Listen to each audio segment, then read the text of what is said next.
Hello everyone! Welcome back to my channel. This video is going to be a bit different. As you can see, my setup is kind of different than usual. That's because today is going to be more of another art chat video, but also like a catch-up video about how I've been, how my art has been, and kind of what I wanted to share. So I guess for context, I remember in May, I was thinking about summer and I had some things in mind, and those were I wanted to set some goals for myself for the summer to work on in my art, and areas that I needed to improve in, and things that I saw in my art that I knew could be improved, and things that I needed to work on to help me be a better artist in general. Here's the little list I made in May. There was 4 things that I wrote down. This video will be split up into 4 different sections. First one is finding a coloring/rendering process I like, enjoy doing, and looks nice. Experimenting with semi-realism and painting digitally. Full body poses, characters interacting, and perspective in buildings, architecture, vehicles, and characters and backgrounds. Those were the things that I wrote down that I knew that I needed to work on. I need to reword that entire sentence. Oh my gosh, I cannot English today. Essentially, these are things that I needed to work on. So I kind of took it upon myself to work on these things this summer. I did decide that I would make a video about this because might as well talk about strengths and weaknesses in art and how you should, even though you suck at it, you should still try anyway, because you have to suck in order to be good. You know what I mean? Anyways, finding a coloring/rendering process I like, enjoy doing, and looks nice. That was the first one. I remember like a long time ago, I really did not like the way that my rendering was looking. So I really started playing around and exploring with things that I wanted to try in my art that I was too afraid to before. Something that I really learned about myself as an artist is that colors are super duper important to me, as well as textures. And I wanted to learn how to color and render illustrations with those things in mind. So as you can see, here are some pieces that I worked on that I really think shows me putting those things into practice of finding a rendering and coloring style that I liked, that implemented that sense of vibrancy and texture and I guess roughness and painterliness that I really hadn't had in my art beforehand. I also wanted to lean into also being very simple with my art. So being able to both be painterly and textured, but also having that texture in something that's more cel-shaded and simple. So this was an art piece that I did where I basically drew in a style that wasn't like painterly. It had line art, it had base colors, it had shadows and highlights. It is all very simple, but I still wanted to include the elements of rough texture. As you can see, my pencil was a more textured brush, as well as using a noise filter and using colors that were very vibrant, and even if they aren't accurate to the characters, you still know who is who because of the hues and saturation level, stuff like that. And when it came to learning how to color characters in a new style that I liked, I really think I had a large breakthrough with this specific piece where I learned how I can use those textures and bright colors and highlights in my art pieces. And I feel like the rendering style for the color wheel challenge that I did, it really helped me to learn how I can color simple characters or people in a stylized way and in a variety of stylizations and still have a good rendering style. Leo looks different than Sakura, but I was still able to render them in a way that it's still like colorful, textured, and like leans into the things that I wanted in my art that I like. I also think that my 6 fan arts piece also really helped with this, as well as this fan art I did of Pivotr from Spider-Verse. And it's another thing, I took a lot of inspiration from 2 movies in particular that came out this year when it comes to character rendering and illustration styles, and that is Spider-Man Across the Spider-Verse Rise of the TMNT, and Mutant Mayhem. Did I plan to become a TMNT girly? No, I did not. But am I ashamed? Also, no, I am not. Haha. Another piece that I remember really helping me find what I liked in my pieces was this drawing that I did of Belle. I actually really like this drawing of Belle, and I think the one thing about it that right now I would definitely change is the ear, because what the heck is happening with this ear? It looks so bad. But everything else about this piece I genuinely just really like. I like the colors, the rendering. I actually think I would change the lips now, because I think I've gotten better at doing lips, because I grew up being an anime girly and they don't really do lips in anime, so I've been trying to learn how to lip. I am learning. This is another piece that I think really helps me understand what I like in my art and illustrations. So you may be wondering, how do I know if I improved or not? I definitely see a lot more confidence and colorfulness in my drawings now versus before. I think I can pull up a drawing. Okay, here's an example of an older drawing. As you can see, I didn't really push the stylization of this, or things about it just look off. The colors don't seem quite right. As you can see, I think I just went over the line art with a green color and then lowered the opacity on top of the black, which gave it this ugly brown color, which is something I would not do today. There's nothing really pow about this. It's literally super static to look at. The only thing that's really saving this piece is the colors. Everything else about it doesn't quite look correct or visually appealing. I'm actually looking at the face right now, and I think one thing also learned from stylization that I myself like in my art is I used to have my eyes super far apart from each other. But something I've learned about stylization and from studying other artists, especially this one artist called Wishroomness, is that I actually like my eyes to be a bit closer together versus farther apart. So there's a general guideline from when you're drawing and you're learning that your eyes, there should be a gap between your two eyes that you can fit another eye in. And I think I tied myself to that, and sometimes I would even make the gap too big. But I know now, since I understand how that works anatomy-wise, and I know that's anatomically correct, I now can go in and change things and stylize into my preferences. So, as you can see, I did redraw that piece, and I have it right here. I showed it earlier, but I did take those changes into consideration. I gave the background a little bit more interest to it by adding these posts. And they really aren't that important, but they feel like they add a lot more to the atmosphere of the piece.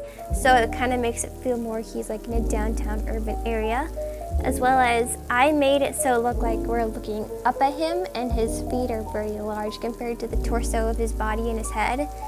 I also gave a lot more expression to his face, as well as taking my preferences of picking and choosing that I do like having my eyes closer together versus farther apart or anatomically correct. So yeah, I guess the first category I really did learn a lot, and I think over the summer I have learned how I like rendering, coloring, and I've taken into consideration a lot of things. Again, I would say this, if you watched my other videos I talked about this concept, but basically hitchhiking is so important, and studying a bunch of artists is so helpful, because it basically you're learning so many techniques from so many different people, professionals, other artists, and that'll overall help you. And I really feel like that was really important to me and my growth this summer as an artist. On to the second category, experimenting with semi-realism and painting digitally.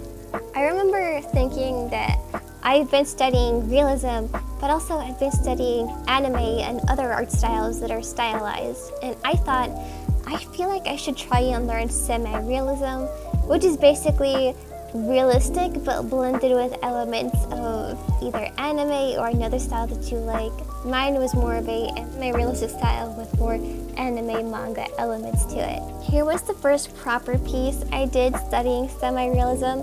It's not that bad, but I basically was just mimicking another artist's piece, so I would not 100% claim this as my own artwork, as it is more so a study than anything else. But I do think I learned a lot from this, especially how to draw lips, because again, as an anime girly, I do not really draw lips that often, so I am learning, guys. I am learning. Here is another piece. I think I learned a lot with this one too. And another thing I took away from studying this one artist is that if you start off with a more desaturated skin tone and then go over top of it with more saturated colors like you see here, it pops out a lot more. And I feel like that's the thing I took away. Also, again, this is also another study of an artist, so I basically mimicked her piece closely enough to the point I would not feel comfortable posting this and saying that it's my 100% my own artwork. But it's mimicking this one artist as well as another artist here on YouTube called Hanakyu. You probably know her if you're on YouTube, but yeah. Here's another semi-realistic piece I did. This is Howl from Howl's Moving Castle. I didn't reference any other artists for this one. This was just me taking from what I had learned so far and applying it to my art. And I guess I could pull out my sketchbook because I did do some semi-realistic studies in my sketchbook. So this is the page that I drew in my sketchbook. And here I just drew two Zeldas. These two were semi-realistic inspired. This one was more of the artist I mentioned before, and this one was just me going on my own and trying things myself. I think both of them I am okay with, but yeah, this was me drawing some more semi-realism practice. There's another one right here. I was studying an artist, but I also applied my own stylization to create like a newer style. And this is what I came up with, and I'm actually really proud of this one. I think I like the eyes and the nose and the lips and the ears and the face. It just, And here's another drawing that I did. Here's some more semi-realism. I just have some scattered all over the page. Mine was trying to take things, taking a photo of a real person, stylizing it, and then stylizing it even further. And so that's just what I was playing with here. Here's a mixed media one I did. It's like oil pastel mixed with like acrylic, so it's like very multimedia-esque looking. I don't think I'm really that proud of this one, but I was showing my friend this and she's like, it looks like Twilight Sparkle. Anyways, here's another semi-realistic drawing I did. This is of Princess Zelda from Tears of the Kingdom. I don't really like this one as much. The only thing that's really saving it for me is the colors, but yeah. And then for semi-realism, I'm painting digitally. I did some studies of Sakura Opal. She's a really good artist that I look up to, and her style inspires me a lot. So these are some studies I did of replicating her art. Again, I don't claim ownership of these because they are direct studies of her artworks, and I will not be posting them anywhere. But here are some studies that I did of her artwork because I really like how painterly and textured her artwork is, and how she's very intentional with her colors too, and yeah. And here's another one too, where I was studying her more stylized style and then her more semi-realistic style. This is just another page I did of that. And this one you probably saw on my channel if you watched my last video, but it's me drawing one of my subscribers' OCs. I tried to draw her in a more semi-realistic style, and I feel like this one turned out okay. It's like not like mind-blowing, but I can definitely see the techniques I put into place and practicing the things I've been learning. That was really cool, and I ultimately think it's okay. I feel like it has a different feeling to it than a lot of my other art pieces, but like at the moment I think I am proud of this. And then here's another drawing. I actually am really proud of this one. It's like semi-realistic with like a background, and it's also like telling a story. You can hear more information about it from my video last week, but I do think that this piece was more of a breakthrough for me, working on lighting and backgrounds and character art and rendering and things like chromatic aberration as well as blurring to my advantage and how it can add to an atmosphere. So this is another one that I feel like I really put into practice what I've been learning.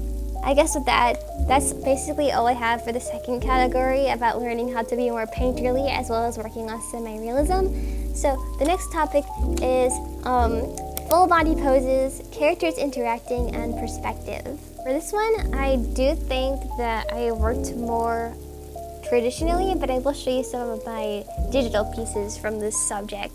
So here's a drawing I did of some figure drawing, but also incorporating colors and perspective, especially like with this one. You can definitely see that I went for more of wacky perspective where her shoes look really big, but her head looks really small in comparison because of, angle. This is a digital piece I did of figs, but I guess I can whip out my sketchbook and show you some perspective and character art that I've practiced.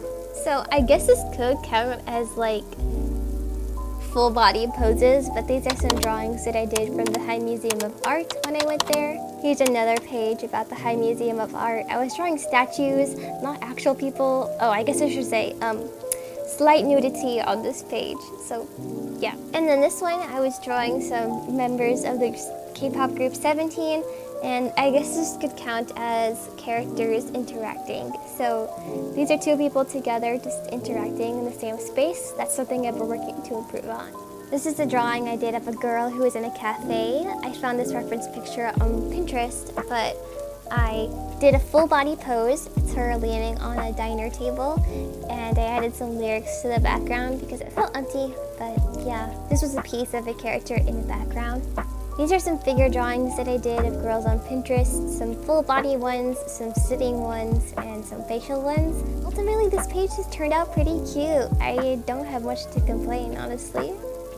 Here's some more character anatomy practices. These are all referenced from Pinterest again, but basically getting some full body practice as well as learning facial practice, facial anatomy, body anatomy, and yeah. Here is a page of black and white figure drawings. I feel like this page looks very aesthetic and like visually pleasing to look at. It's just a lot of like anatomy practice and drawing unique poses on the paper and stuff. And yeah, drawing of a girl sitting in a subway. This is a full page of just figure drawings of people on Pinterest. I don't have much to say. I did these rather quickly. I was timing myself for these ones. I went for maybe 2 minutes each per person. It probably ranged from 2 to 3 minutes, but yeah. Here are some more drawings of figures, full body poses, especially from Pinterest. I like drawing pictures of girls in cool outfits. And this was a drawing that I did of multiple people. This is my dance crew from last year, and I just wanted to reminisce about it, and I wrote, although I'm going to a new studio in the fall, I'll treasure my memory. I'll treasure my problem dance crew and the memories I've made. You're probably saying, problem? Were they problematic? Actually, the Problem was the name of our dance song for our group, so,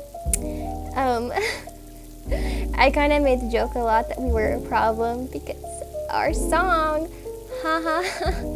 So I guess that's mainly my highlights from the third section of full body poses, characters interacting, and perspective. And I think and for context, perspective refers to perspective on a character. So those are things that I worked on. Basically, that summarizes section 3. Section 4, perspective in buildings, architecture of vehicles, and characters in background. As I mentioned, I'm really proud of this picture of my character in a background because usually my characters more often than not end up in a void of whiteness or some background color. But I'm really proud of myself for doing a background in this one, and even though it's blurred out and not that detailed, I feel like it really gives a sense of atmosphere. I do think that one of my weaknesses that's noticed is that I don't tend to do a lot of backgrounds in my pieces, at least not digitally. I tend to do more backgrounds when I'm working traditionally, but I am working on it eventually, both practicing them in both traditional and digital places. But I will now show you my sketchbook of backgrounds, perspective, and characters in backgrounds. I guess this is my first page of technically architecture. These are some buildings that I saw while I was in Atlanta, and this is a slide that I saw at a swimming pool, and I decided to draw it. Both of these are both life drawings as well as practicing architecture and perspective. Here's another page of architecture and perspective. This is my kitchen. So I did practice drawing in the hallway from an angle as well as my island and just basic things like that. Kitchen tour. Ooh, Here's another perspective drawing one. This was me doing another life drawing session, but I was sitting in a coffee shop and I decided to draw my view from the window because I was sitting in the window like on this table ledge drawing. So I decided to capture my atmosphere and the memory. Here's a page of doodles, but I also did some architecture practice on the bottom. I was preparing myself to make a gift for a friend, so this is me studying up on the architecture here. Here's a full page of architecture. These are both buildings that I found on Pinterest and I wanted to study them. This one has more perspective than this one, but I think they both turned out pretty well. Cross-hatching is so fun and I feel like sometimes I steer away from it because I'm shy, but I really want to lean into it more, especially for architecture that I want to give a scribbly, wobbly look to, almost like a Ghibli film. Here's a prime example of me studying putting characters into a background. This is a picture of a girl I found on Pinterest who was in a supermarket, and I wanted to draw her in the supermarket to see if I could capture the atmosphere of her in the background and making her look like she fits in with her background. That's something I've been trying to practice is getting better at making my characters look like that they're in the background that they're in, stuff like that. Here's another example of me studying putting people or characters into backgrounds. This is another photo reference I found on Pinterest, but it's a girl eating noodles on the floor and she's like in this corner that has like bookshelves and a desk. And I wanted to draw it to capture her in her environment. And yeah, I don't know how I feel about this, but I think at the moment I'm proud of it. This is a study of some architecture. I decided to draw it. I guess I should preface as well that all of my drawings are done directly in pen. I don't sketch in pencil because I want my strokes to be confident and with purpose and not relying on my pencil to fix every mistake, and instead looking at the picture of a whole and trying to capture it directly in pen, if that makes sense. But this is a study that I did of architecture. I feel like the perspective is a bit off, but I do think I captured the environment of the building. And here's another one. This is a train station that I decided to draw because I don't know why, but I really wanted to practice like drawing trains to perspective because I think they look really cool, like when they're going off and stuff. This is another really fun piece to do and I feel like I learned a lot from it. This is an example of a girl put into an environment that I was studying. Here's some architecture studies from Studio Ghibli, and then over here is an example of people in an environment but simplified. And this drawing is based off of the feeling of hustle culture, which I guess I can read what I wrote. When a workplace environment places an intense focus on productivity, ambition, and success with little regard for rest. That's what this page was inspired by. Here's some houses, some architecture, staircase that I decided to draw. Another black and white page that I dedicated to studying architecture and perspective. And then here's some life drawing. I was at a coffee shop, so I drew these two ladies that were sitting across from me at a table. I just drew them talking, and then I drew some of the things that I saw in the coffee shop. That's really all that I have for the category of perspective in buildings, architecture, and vehicles, characters, and backgrounds. I actually didn't do any vehicle studies, which I feel bad about, but also I kind of forgot about vehicles, so it's not really my fault per se, but I do think I really worked on my skills of practicing perspective, architecture, and characters into backgrounds. Oh no, Daisy, I knocked her over! So sorry. I'll set you up again. But yeah, thank you for coming to this video where I basically talked about my goals for this summer, my growth over the summer, and things that I really worked on. I do think that I grew a lot this summer in my artistic abilities and myself as an artist. It's just that sometimes I find it really hard, like if there's an area I struggle with, I have a hard time motivating myself to actually like practice working in that area of art, but I feel like every little bit helps, and you need to, I guess my message is no matter what you're drawing a lot will help you to improve, and especially not being afraid to tackle those weaknesses that you have in art. That will greatly help you to improve, because even though you may not like studying realism will really, really help you. And even though you may not want to do figure drawings because that's not super fun, why not practice figure drawings and then draw one of your favorite characters in said pose that you practiced? to all my other fellow artists out there. I'm hoping that you can work towards your art goals as well, and that you can improve, and that we can all improve together. That's sort of my wish for this channel, is that I can grow as an artist and my audience can grow along with me. Thank you so much for watching until the very end. It's been a really good summer. I'm coming to the end of my summer of content. I just want to thank you guys for sticking around and enjoying my videos, and I can't wait to see what the fall brings. I will see you all in my next video. Bye-bye-bye!